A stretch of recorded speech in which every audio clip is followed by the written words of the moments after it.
Почитувани сограѓани, денеска Советот на општина Прилеп ја одржа 80-тата седница. На истата беа поместени повеќе точки, од кои како позначајни би ги издвоил следните. Прво, како прва точка се разгледа алокација на средства од општинскиот буџет за до крај на годината. Беа направени одредени пресметки од општинската администрација, од секторот за финансии и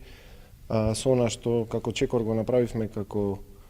Совет на општина Прилеп и градоначалникот како извршна власт со формирањето, односно со давањето на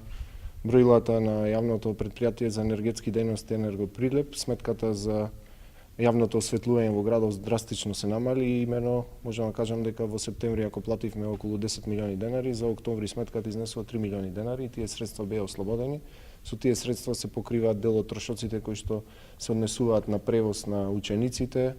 од средните училишта за кои што имаме законска обврска и дел од средствата она што е подпишано согласно со колективниот договор за исплата на 13-та плата на општинската администрација и вработените во противпожарната единица. Понатаму Советот на општина Прилеп донесе и правилник за талентирани, односно наградувани ученици, првпат од постоењето од децентрализацијата во 2004 година се носи ваков еден правилник. До сега средствата биле паушално исплаќани по убедување, сега го восстановивме како што ветивме и пред изборите дека конечно сите работи мора да се стават на хартија, односно да се предвидени одредени висини на суми, имено за децата кои што учествувале на меѓународни надпревари. За прва награда 9.000 денари, за втора награда 8.000 денари, за трета награда 7.500 денари, а за децата кои што учествувале на домашни, односно на државни надпревари, прва награда 7.000 денари, втора награда 6.000 денари и трета награда 5.000 денари. И согласно овој правилник за тековната година ќе бидат исплатени средства, односно платени на сметките на оние кои што побарале ваков надоместок, односно учениците кои што излегле на меѓународни и на државни надпревари во претходната учебна година и согласно со овој правилник за наредната учебна година ќе се применува со овие средства. И она што како најважно и беше поприлично вознемирена прилепската јавност со одредени пресконференции, а ние тоа што го направивме кога направивме промена на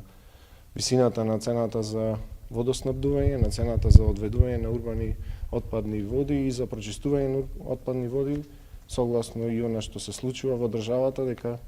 по одлуката на владата се спроведоа одредени чекори и чекаме секој момент од она што не информира од јавното комунално предпријатие Водовод и канализација дека ќе стигне договорот за субвенционирано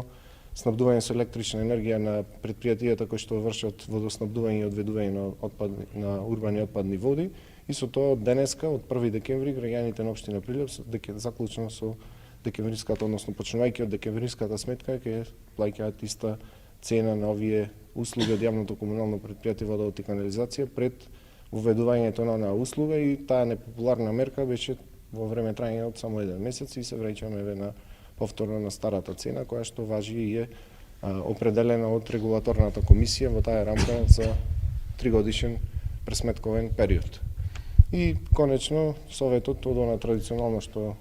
како одлуки ги донесува, тие се одлуките за утврдување на исполнети услови за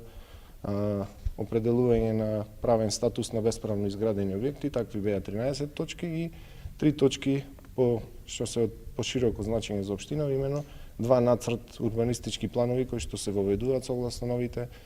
закони за урбанистичко планирање за четврт 3 и за четврт 4, блокови 3.12 и блок 4.1 и конечно се донесе и еден детален урбанистички план за населеното место Крстец, катастарска општина Крстец за плански период од 2019 до 2029 година кој што ќе важи. Тоа отприлика вака беа точките на кои што заседаваше и работеше Советот на општина Прилеп. По-конкретно што значеше тоа алокација на средства? Алокација на средства, тоа ви во ред ви кажав, од средствата кои што се ослободени од она што беше планирано за плаќање на уличното осветлување, сега се пренаменува во исплаќање на услугите кои што ги врши јавната администрација согласно колективниот договор и тековни активности по однос на исплаќање на средства за превоз на ученици, имаше уште неколку ставки кои што се променети од типот на секојдневното работење и функционирање на општина Прилеп и јавните предпријатија кои што ја користат општинската буџетска сметка. За колку деца ќе бидат исплатени стипендии? Мислам, поддршката во колкава сума? Имаме сериозен буџет и за ова година, за тековнава, за 2022 година, предвидено пола милион денари.